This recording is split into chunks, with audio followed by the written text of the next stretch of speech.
안녕하십니까. 고려대 생활도서관 운영위원 박민상입니다. 발제문은 굉장히 뭔가 넓은 품에서 어떤 세계적인 정세나 이런 틈에서 이제 사회주의 학생운동의 필요성에 대해서 이제 강변해 주셨는데요. 저는 이제 그 생활도서관이라고 하는 굉장히 어떤 명확한 공간에 바탕을 둔 활동을 하고 있고, 그래서 좀 더 약간 시야를 압도적으로 조금 좁게 가져가 보려고 합니다. 이렇게 가져가 봤을 때 이제 우리가 지금 학생운동이 가지고 있는 과제나 아니면 한계, 그리고 이런 것들에 대해서 좀 더 어떤 균열들을 조금 보여줄 수 있을 것 같기도 하고, 또 생활도서관이라는 공간 자체가 가지고 있는 어떤 한계도 있기 때문에 이 한계를 조금 여러분과 함께 공유하고 조금 앞으로 대안을 조금 고민해 볼 수 있는 토론이었으면 합니다. 그래서 일단 생활도서관이라는 어떤 조직에 대해서 그 생활도서관 운동, 학생운동의 한 조류로서 생활도서관 운동을 조금 설명을 드린다면, 일단 고려대 생활도서관 같은 경우에는 1990년에 당시에 운동권 학생회의 지원과 학생자치 활성화라고 하는 것을 명확히 건립 취지를 내걸고 설립이 됐습니다. 근데 이제 당시에는 어떤 운동권 학생회의 명확한 어떤 지향성 아래에서 이 생활도서관 운동이 말하자면 진두지휘가 됐던 것인데, 2000년대 이후로는 이제 학생회 탈운동권 기조, 그리고 2010년대 중반에 페미니즘 리부트를 통과하면서 구체적인 활동태와 세부적인 지향이 계속해서 바뀌어 왔습니다. 그래서 다른 운동단위와는 달리 도서관이라고 하는 명백한 공간이 존재하고, 거기에서 이제 이루어지는 일상 업무 체계가 존재하는 상황에서 생활도서관이 펼치는 운동은 다른 단체의 그것과는 다를 수밖에 없었고, 실제로도 보편적 인권의 무조건적 지지라고 하는 굉장히 느슨한 활동 기조 아래에서 90년대부터 PD, NL을 비롯한 여러 전파가 번갈아가면서 이 공간의 운영에 주도권을 점유하는 역사를 가지고 있습니다. 그래서 저희 생활도서관이 학생회 운동의 전초기지라고 하는 건립 취지를 사실상 포기한 2000년대 중반 이후로는 이런 혼종성 그리고 미적지근함이 그 자체로 생활도서관의 정체성에 포함되기 시작했습니다. 오늘날 생활도서관은 특정한 전파성이 없이 보편적 인권의 무조건적 지지, 그리고 읽고 소통하고 연대한다 라는 굉장히 모호한 슬로건과 기조 아래에서 활동하고 있는데요. 운영위원을 새로 만들어내는 커리큘럼이나 구체적인 이념성이 희미하다는 점이 이 생활도서관의 활동성의 여러 한계로서 조금 던져지는 것 같기도 합니다. 또한 세월호 참사 이후에 어떤 가속화된 학생사회의 탈정치 조류, 그리고 정치적인 것 전반을 향한 어떤 반동적인 혐오 속에서 더더욱 이 생활도서관을 비롯한 학생운동이 운동의 좌표를 잃고 표류하기 쉬운 특성인 것 같기도 합니다. 근데 한편으로 이런 미적지근함은 페미니즘 리부트와 백래시, 팬데믹을 통과하면서 생활도서관이 다른 학생운동 단위에 비해서 비교적 활발한 인력 수급과 활동력을 확보할 수 있었던 바탕이기도 했습니다. 2000년대 초기에 어떤 인터넷 공론장에 되게 평등한 어떤 공론 문화 이런 것들을 실제 단위 운영에 포함시키기도 했고, 이런 것들 사실 그 당시의 운영위원들의 입장에서는 의도적으로 활동의 문턱을 낮추기 위한 시도였던 것이죠. 그래서 이것은 지금의 어떤 제도화되고 탈정치화된 학생사회에서 저희 고려대 생활도서관을 비롯한 다른 단위들도 약간 공식적으로 할당받은 학생회 내에서의 업무의 집행력으로 이어져서 일시적인 백래시에 꺾이지 않을 어떤 바탕으로 기능해 왔던 것 같기도 합니다. 이런 어떤 그 변화 속에서 생활도서관 내부에도 좀 고착된 변화가 있는데요. 이전까지 생활도서관이 다른 학생운동 단위와의 어떤 연결 속에서 다른 운동 단위에서 숙련된 고학번 활동가들이 마지막으로 이 생활도서관의 인프라를 이용해서 이제 마지막으로 하고 싶은 활동을 이제 하고 자기의 어떤 대학 활동을 마친다라는 의미로서 생활도서관이라는 공간이 조금 기능해온 측면이 있는데, 이제 와서는 생활도서관이 일단 다른 운동단위들의 이 활동력도 굉장히 좀 저조한 상황이고, 이런 상황에서 이제 활동의 문턱도 또 굉장히 좀 낮다 보니까 학생운동의 첫 발을 내디디는 이제 운영위원들이 조금 많이 들어오고 있는 상황이에요.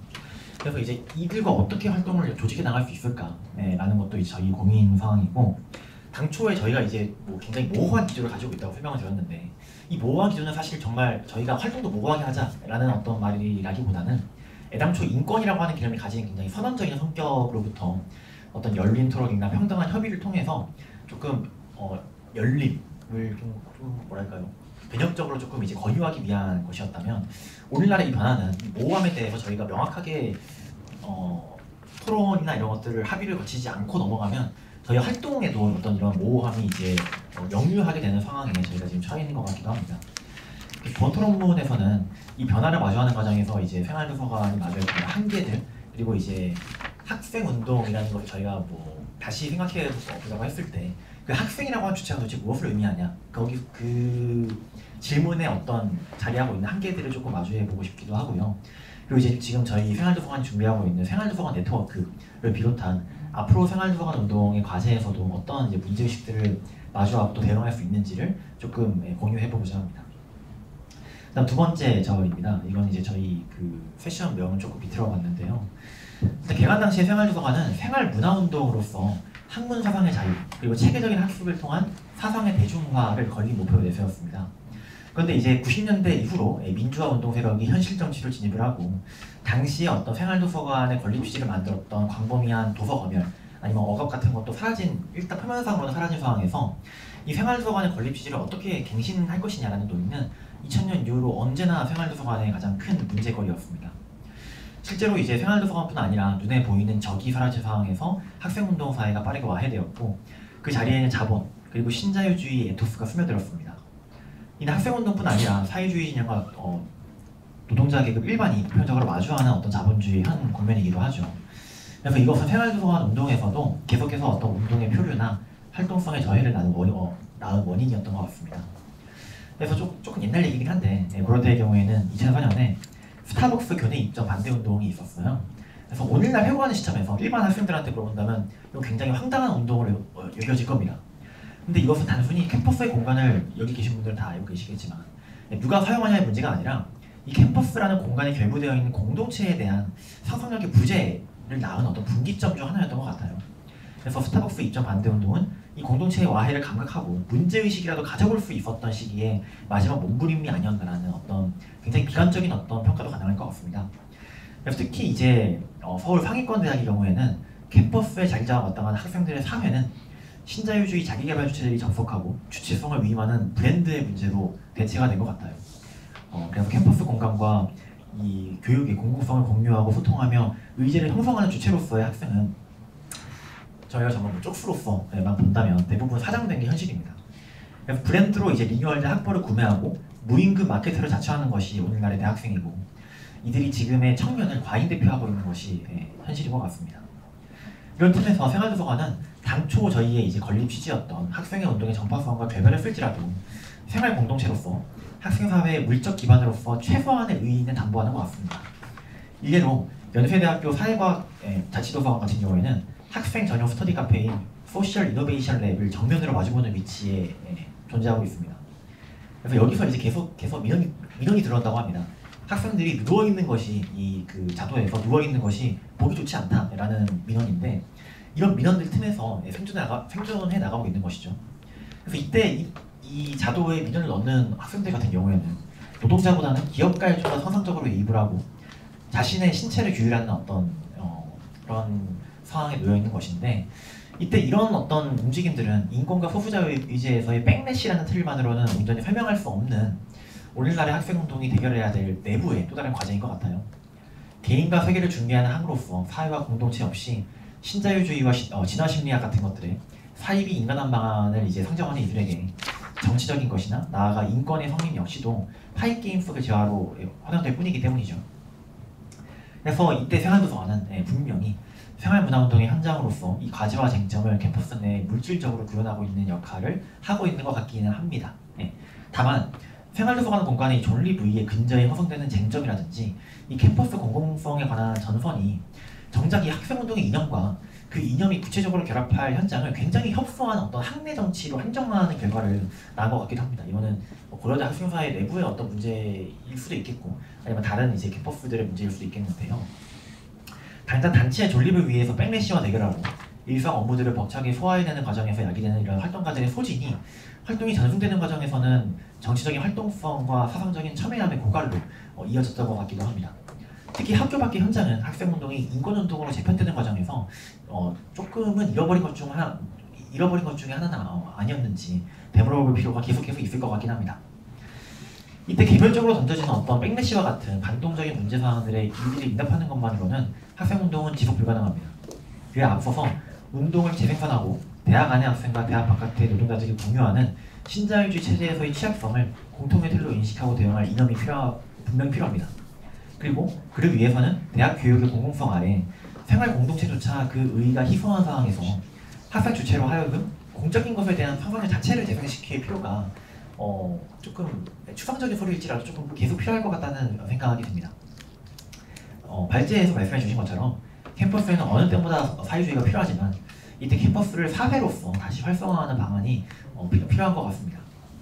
현재 출범 중인 생활도서관 연대체가 주요 쟁점으로 정부와 이제 그 사학재단들이 추진 중인 사학진흥법에 주목하고 있는 것도 이 생활도서관의 공공성이라고 하는 굉장히 협소한 어떤 자리에서 출발해서 이 캠퍼스 사회의 공공성을 제고하고 각자의 캠퍼스라는 분할선을 가로질러 연대하는 출발점으로 기능하길 바라는 기대를 담고 있습니다.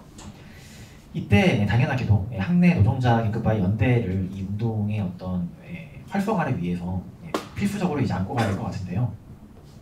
이때 학생운동이라는 용어에서 수식어로서 학생이 굉장히 대문자적이고 상징적인 그 무엇으로나 남아있을 뿐이라고 하더라도 확고한 연대를 바탕으로 지난 시절을 잔해해서 새로운 학생의 주체성을 정초해낼 필요가 있는 것 같습니다. 학생이 단순히 성찰적인 시민 이상의 존재로 새롭게 자리매김하기 위해서라면 말이죠. 그래서 이때 학생과 노동자 계급을 공통의 전선에 서게 할 회로를 계속 이제 저도 단위 내에서 조금 설득을 하고 있는 과정인데요. 여기서 이제 단위 내에 고민이 조금 나눠야 될 것 같습니다. 이제 저희 생활도서관 같은 경우에는 청년 노학연대 기획단에 참여를 하고 있고 연초부터 진행된 청소노동자 10대 투쟁에 함께했지만 당장 단체 내에서 상이한 의제를 지향하는 운영위원들을 설득하는 과정에서 꽤 많은 부침을 겪었습니다. 이 생활도서관의 저학년 학생 활동가들을 학생운동으로 이끄는 시작점이 우리나라의 경우에는 페미니즘인 경우가 많고 디지털 성범죄 등 여성의제에 굉장히 적극적으로 연대하고 있는 상황에서 이 활동가들의 소진이 연대의 우선순위를 따지게 좀 만들었던 것 같아요. 그래서 노동으로 집약되는 전통적인 좌파의 문제뿐 아니라 후기 자본주의 사회에서 여성, 성소수자, 기후, 반전 문제를 학습을 하도록 요구받는 이런 학생 활동가들이 이런 문제들의 복잡성에서 길을 잃고 탈진하지 않기 위해서라도 이 문제들이 제기하는 자본주의 체제하의 어떤 피어갑의 보편성을 단체의 재생산을 위한 커리큘럼에서부터 공유할 필요성을 조금 느낍니다.